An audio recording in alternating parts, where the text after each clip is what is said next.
YouTube channel में उपस्थित सभी को मेरा नमस्कार।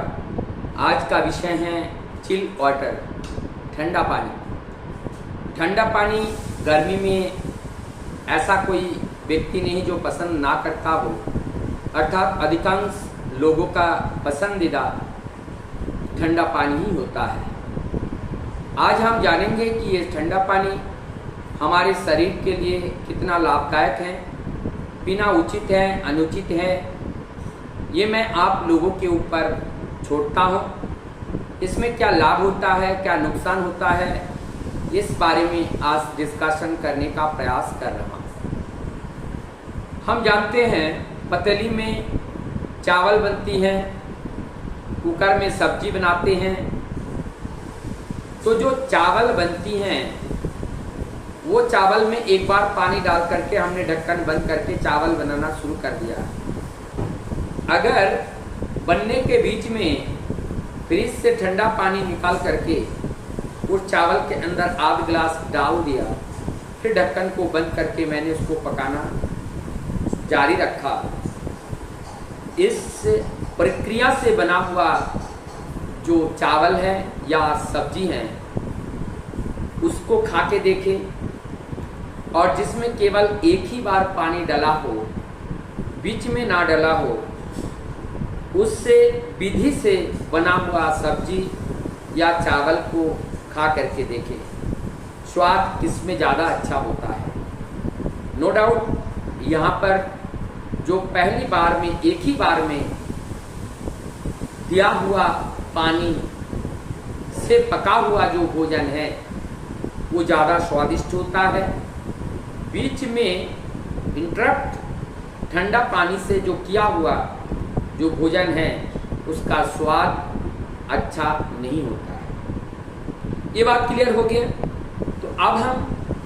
समझने की कोशिश करें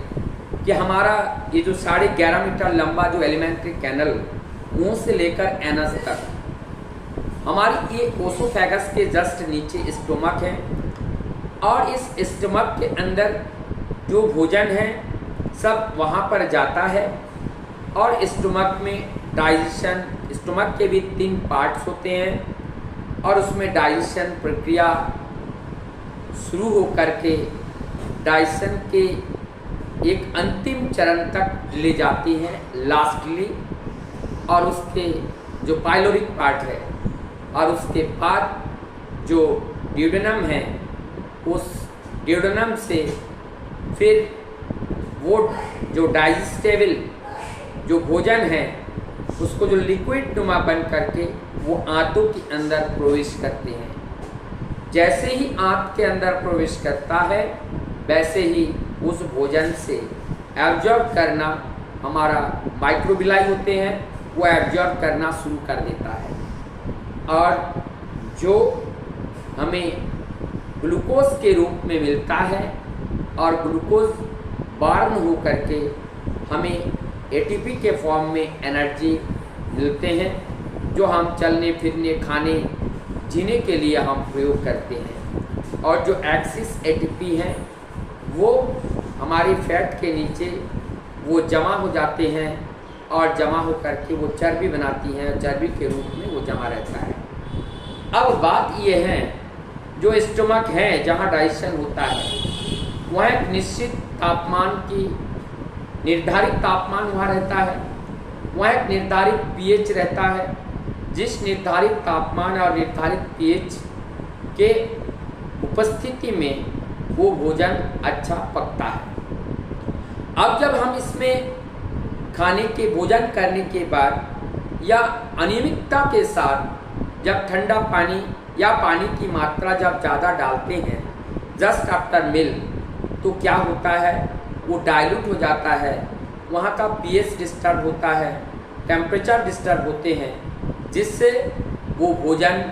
पचने में, पकने में, मत्थक जो पेट के अंदर पकने का अर्थ है पचना, वो पचने में उन्हें ट्रबल होती है, उन्हें परेशानी हो जाती है, ठीक से वो पच नहीं पाते हैं। और जब ठीक से नहीं पच पाते हैं तो उसमें गैस बनना शुरू होते हैं, और वो जो गैसेस बनती हैं उससे पेट फिर भर जाते हैं, और वो गैस विभिन्न जगह में तक वो दौड़ता है और जहाँ तहाँ आंतों में, पेटों में दर्द होना शुरू होता है। तो यहाँ पर एक बात मैं बताता हूँ, चलूँ, भोजन के बाद तुरंत बाद ज़्यादा पानी नहीं पीना चाहिए। कम से कम आधा पौन घंटे बाद पानी अगर हम लेते हैं तो वो हमें ज़्यादा नुकसान नहीं देता है। लेकिन भोजन करने के तुरंत बाद ह्यूज अमाउंट ऑफ वाटर अगर हम लेते हैं तो हमारा जो डाइजेशन प्रक्रिया है उसमें बाधा उत्पन्न होते हैं, क्योंकि वो डाइल्यूट हो जाते हैं, पीएच चेंज होता है और जिसमें बदहजमी होने की, इंडाइजेशन होने की संभावनाएं बढ़ जाती हैं, जिससे इंडाइजेशन अगर ज़्यादा हो जाए तो वॉमिटिंग, लूज मोशन, और उसके बाद अगर ज़्यादा ना हो तो वो इंडाइजेशन के वजह से आँव बनना शुरू हो जाते हैं, जिसे हम डिसेंट्री कहते हैं, और ये आँव कई दिनों तक परेशान करता रहता है। और निरंतर अगर ये आँव बनते रहे तो इससे हमारी कॉन्स्टिपेशंस भी हो जाती हैं और इससे हमारा क्रोनिक जीआईटी का बीमारी भी बन जाते हैं, कोलाइटिस भी बन जाती है। अनेकों प्रकार के जो हमारी जो आहार जनित ये जो जीआईटी से रिलेटेड अनेकों बीमारी उत्पन्न हो जाता है। तो ये सारी बीमारियों से पार पाने के लिए ठंडा पानी का परहेज करना, ठंडा पानी से बचना अत्यंत आवश्यकता है। अगर ठंड पानी ही पीना है तो भोजन के तुरंत बाद ना ले, कम से कम 1 घंटे बाद पानी पिए। लेकिन नॉर्मल से ज़्यादा ठंडा पानी पीना यह हमारे स्वास्थ्य के लिए किसी भी तरह से वैज्ञानिक दृष्टिकोण से ये उचित नहीं है। तो ये कुछ सुझाव था, मुझे आशा है आप लोगों को अच्छा लगा होगा। यदि अच्छा लगे तो इस बात को ज़्यादा से ज़्यादा लोगों तक आप सब्सक्राइब और शेयर के माध्यम से इसे पहुंचाइएगा। मैं आशा करता हूं, मैं डॉक्टर दीपंकर मंडल, आप सभी लोग सुखी होंगे, खुश होंगे और स्वस्थ होंगे, यही प्रार्थना के साथ पुनः मैं आप सबको विनम्र नमस्कार के साथ वीडियो को यहाँ विराम देता हूँ।